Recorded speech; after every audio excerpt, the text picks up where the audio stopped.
तो तुम्हारे पास रिंग के लिए आ गया। डिस्क के लिए क्या करोगे? डिस्क के लिए वापस सेम आइडिया कि अगर हम लोग के पास मोमेंट ऑफ इनर्शिया डिस्क के लिए फाइंड आउट करना, अगेन आर रेडियस करा होगा। तो अब यहाँ पर सोचो कि फर्स्टली डिस्क कैसे बना होगा। डिस्क का फॉर्मेशन होने के लिए हम लोग बोल पाएंगे कि रिंग का स्टैकिंग क्या होगा अवे फ्रॉम द एक्सिस, बोल सकते हैं ऐसा कि एक हम लोग के पास डिस्क रहा होगा और डिस्क अगर देखना चाह रहे हो तो ढेर सारा थिन रिंग का ऐसा स्टैकिंग क्या होगा, और रिंग का अगर स्टैकिंग कर लेंगे और रिंग का तुम्हें मोमेंट ऑफ इनर्शिया आ रहा है, दैट मीन्स कि तुम्हारे पास डिस्क का भी आ रहा होगा। तो हम लोग क्या करते हैं कि कोई भी एक रैंडम एलिमेंट ऐसा एज्यूम करते हैं, रैंडम रिंग ऐसा एज्यूम करते हैं इसके पास कि एक ऐसा रिंग रहा होगा जो कि x डिस्टेंस पे dx थिकनेस का रहा होगा। ये अगर इसको कंप्लीट करना चाहोगे तो dx थिकनेस का रहा होगा कुछ ऐसा, सोच पा रहा ऐसा। तो अब हम लोग का मेन पर्पस क्या होना चाहिए कि इस dx थिकनेस का जो रिंग हो रहा होगा, अगर इस रिंग का मोमेंट ऑफ इनर्शिया आ जाएगा देन पूरे डिस्क आ जाएगा, क्योंकि इंटीग्रेशन परफॉर्म कर लेंगे हम लोग। तो फर्स्टली क्या करोगे, अगर इस रिंग को एक्सपैंड करने की कोशिश करोगे तो तुम्हें कुछ ऐसा दिखाई देगा। यस, ट्रेपीजियम शेप में थोड़ा दिखाई देगा, बट अभी के लिए हम लोग रॉड बनाने की कोशिश कर रहे हैं। और जितना ये थिकनेस कम होता हो जाएगा उतना ये परफेक्ट तरीके से रेक्टेंगल में कन्वर्ट होता हुआ दिखाई देगा। सोच पा रहा ऐसा। तो थिकनेस पर डिपेंड कर रहा है। तो जो भी रहा होगा इसका सरकमफेरेंस क्या रहा होगा, 2πx रहा होगा। सोच पा रहा ऐसा। इसी रिंग को ना ओपन करके ऐसा स्टैक कर दे तो 2πx रहा होगा जो कि लेंथ की तरह बिहेव करेगा, जो इसका थिकनेस है dx ये इसका विड्थ की तरह बिहेव करेगा। तो इसका मास क्योंकि हम लोग निकालना चाह रहे हैं और मास क्योंकि एरिया वाइज डिस्ट्रीब्यूटेड होगा, तो फर्स्टली क्या करोगे, मास डेंसिटी इंटू एरिया करोगे। तो मास डेंसिटी कैसे फाइंड आउट करोगे, total mass upon total area. और डिस्क के लिए इसी को हम लोग समटाइम्स सिग्मा बोलते हैं, और सिग्मा इंटू एरिया।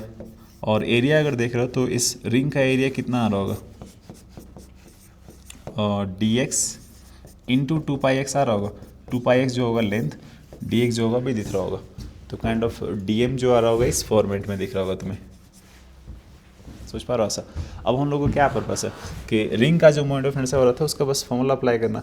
तो क्योंकि रिंग का मास बहुत ज़्यादा स्मॉल है तो ये मोमेंट ऑफ इनर्शिया बहुत ही स्मॉल डिफरेंशियल फॉर्म में रहा होगा, dm इंटू एक्स स्क्वायर, क्योंकि इस रिंग का रेडियस x हो रहा होगा। तो dm का वैल्यू पुट अप कर दो, कितना आ जाएगा, m/πr² into dx into 2πx, यह रहा होगा dm, और इंटू एक्स स्क्वायर। अब इसको अरेंज करना है एंड इंटीग्रेशन परफॉर्म करना। पाई कैंसिल आउट हो जाएगा, तो तुम्हारे पास क्या बच रहा होगा,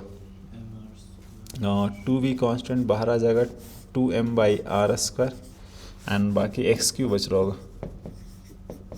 तो इसको इंटीग्रेशन कर पाओगे,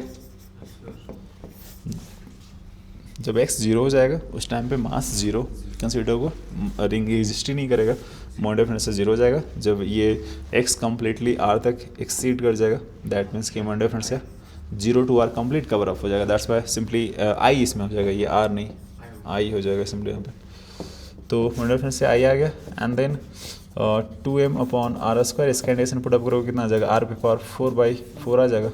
तो 2 टाइम्स कटेगा,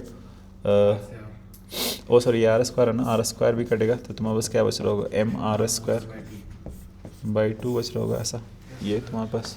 तो ऐसा रहा moment of inertia for the disc m/r²/2।